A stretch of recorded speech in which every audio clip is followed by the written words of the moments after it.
സാഹിത്യ ചരിത്രത്തെ നെടുകെ പിളർന്ന ഒ.വി. വിജയന്റെ മാസ്റ്റർപീസ് നോവലാണ് ഖസാക്കിന്റെ ഇതിഹാസം.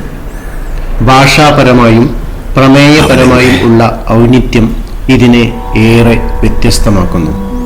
ഭാഷയിലും പ്രമേയത്തിലും ഇതിനോളം തലപ്പൊക്കമുള്ള മറ്റൊന്ന് മലയാളത്തിൽ ഇല്ലെന്ന് നിരൂപകർ പലരും സാക്ഷ്യപ്പെടുത്തുന്നു. പാലക്കാടൻ ചുരത്തിന്റെ അടിവാരത്തുള്ള ഖസാക്ക് എന്ന ഗ്രാമമാണ് നോവലിന്റെ ഭൂമിക. വയലേലക്കരകളിൽ കരിമ്പനകൾ തല ഉയർത്തി നിൽക്കുന്ന, ചുരം കടന്നു വരുന്ന പാലക്കാടൻ കാറ്റ് ചൂളം കുത്തുന്ന ആ ഖസാക്ക് പരിഷ്കാരം ഒട്ടും തീണ്ടിയില്ലാത്ത ജനതയുടെ നാടാണ്.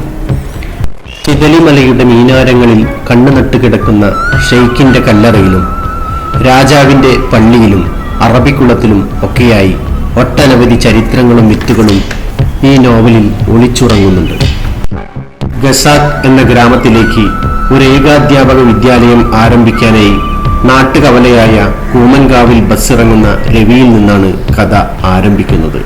പിന്നീട് ആ ഗ്രാമത്തിലെ കുറെ മനുഷ്യരുടെ ജീവിതത്തിലേക്ക് ചുരുളഴിഞ്ഞ് ഉപകഥകളായി സംക്രമിക്കുന്ന നിഗൂഢമായ ഒരു ജീവിത വഴിത്താര ഈ നോവലിലാകെ ഇഴഞ്ഞിറങ്ങുന്നത് കാണാം.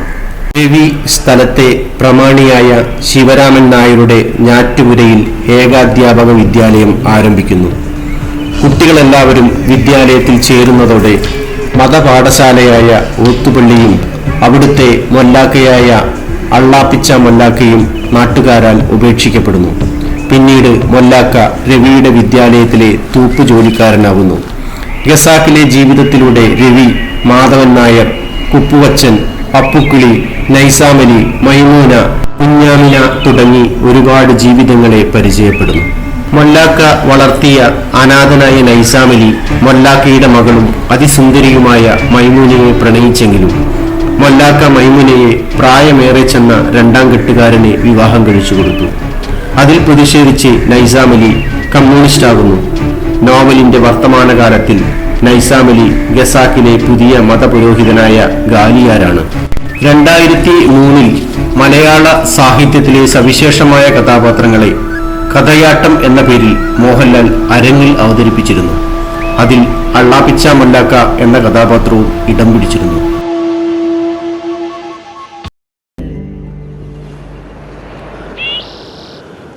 അവനെങ്ക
நெய்ஜாமலி, நீ வந்ததா?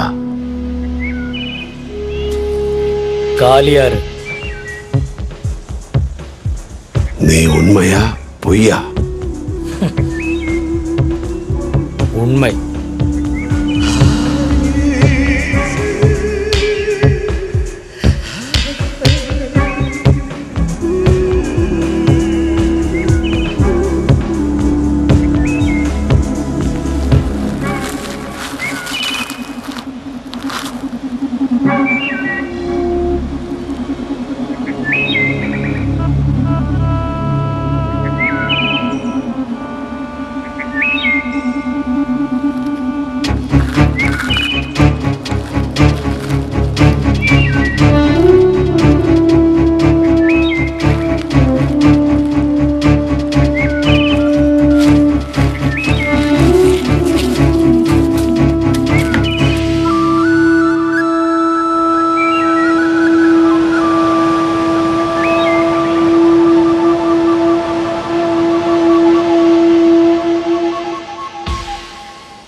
நீ எங்க போற? പാമ്പ് പിടിക്കാ പോറേ. எந்த விதமான பாம்பு? മൂർഖൻ രാജവെമ്പാലെ. எதுக்கு?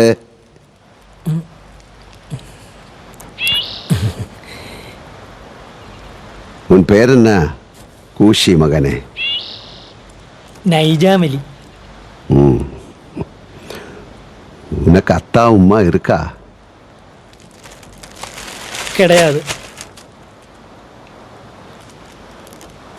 கொடி இருக்கா? கிடையாது.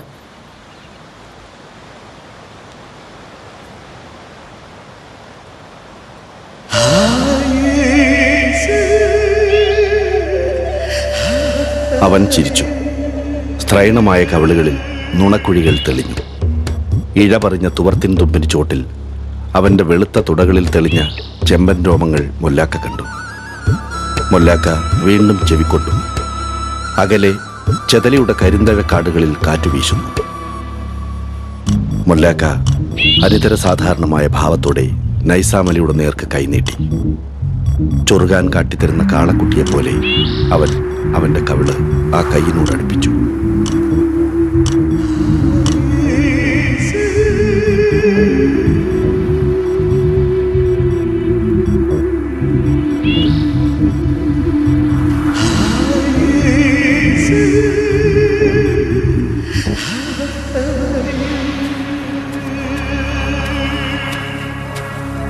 നീ കൂടെ വാ.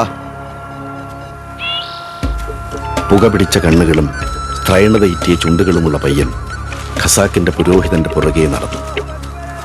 വിദൂരതയിൽ ബാങ്ക് വിളികളുടെ നേർത്ത ശബ്ദം. നൈസാമലിയുടെ കണ്ണുകളിൽ തിളക്കം.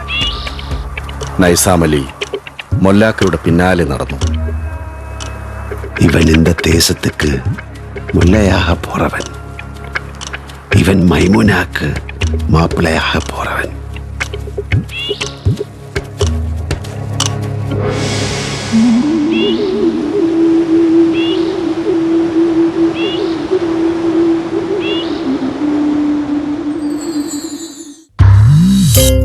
ഖസാക്കിലെ ജീവിതത്തിനിടയിലൂടെ രവിയുടെ ഭൂതകാലവും നോവലിൽ അനാവൃതമാവുന്നു.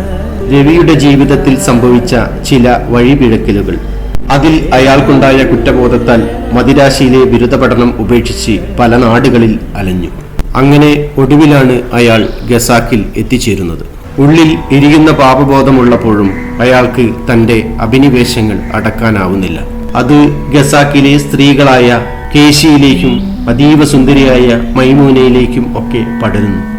ഓരോ തെറ്റ് ചെയ്തു കഴിയുമ്പോഴും പാപബോധം അയാളെ വല്ലാതെ വലയ്ക്കുന്നു. ഒടുവിൽ വർദ്ധിതമായ പാപചിന്തയാലാണ് രവി ജീവിതത്തെ നോക്കിക്കാണുന്നത്. തന്റെ വിദ്യാഭ്യാസ കാലത്തെ കാമുകിയായിരുന്ന പത്മയുടെ സ്നേഹവും ശരീരവും പോലും അയാൾക്ക് വിരസമായി തോന്നുന്നു. ജീവിതത്തിന്റെ അർത്ഥശൂന്യതകളെക്കുറിച്ച് അയാൾ ചിന്തിക്കുകയും കടുത്ത അസ്തിത്വ വിഷാദത്തിലേക്ക് വഴുതി വീഴുകയും ചെയ്യുന്നു. തന്റെ പാപങ്ങളുടെ കണക്ക് വർദ്ധിക്കാതിരിക്കാൻ ജീവിത നിരാസത്തിന്റെ പാതയിലേക്കെന്ന പോലെ രവി ഖസാക്ക് വിടുകയാണ്.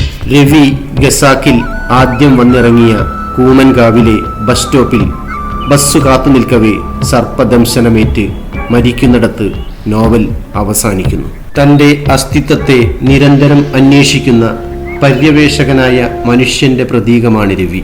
ആത്യന്തികമായി നിരർത്ഥകതയാണ് കാത്തിരിക്കുന്നത് എന്ന പ്രാപഞ്ചിക സത്യം തിരിച്ചറിയുന്നിടത്ത് അത് കാലത്തിന്റെ സർപ്പദംശനമായി മാറുകയാണ്. അവിടെ എല്ലാ ജീവിത ലഹരിയും അവസാനിക്കുന്നു എന്ന പോലെ. ഖസാക്കിലൂടെ നടന്ന രവിയിലൂടെ ജീവിത അർത്ഥ അനർത്ഥങ്ങളുടെ വിവിധ വശങ്ങൾ സന്ദേഹിയായ OV വിജയൻ അന്വേഷിക്കുന്നു. ഒന്നിനും സ്പഷ്ടമായ ഉത്തരം നൽകാതെ വായനക്കാരനെ മനനത്തിന് നിർബന്ധിതനാക്കി OV കടന്നുപോകുന്നു. 1969 പ്രസിദ്ധീകൃതമായ നോവൽ അതുവരെയുണ്ടായ സാഹിത്യ സങ്കല്പങ്ങളെ മാറ്റിമറിച്ചു. അപരിചിതമായ വാക്കുകൾ കൊണ്ട്, ശൈലികൾ കൊണ്ട്, പുതിയ ബിംബങ്ങൾ കൊണ്ട് വായനക്കാരെ അമ്പരപ്പിച്ച കുലീനമായ ഒരു നോവൽ ഇന്നും വീണ്ടും വീണ്ടും വായിക്കപ്പെടുന്നു എന്നത് തന്നെയാണ് ഇതൊരു ഉദാത്ത രചനയാണ് എന്നതിനുള്ള സാക്ഷ്യപത്രം.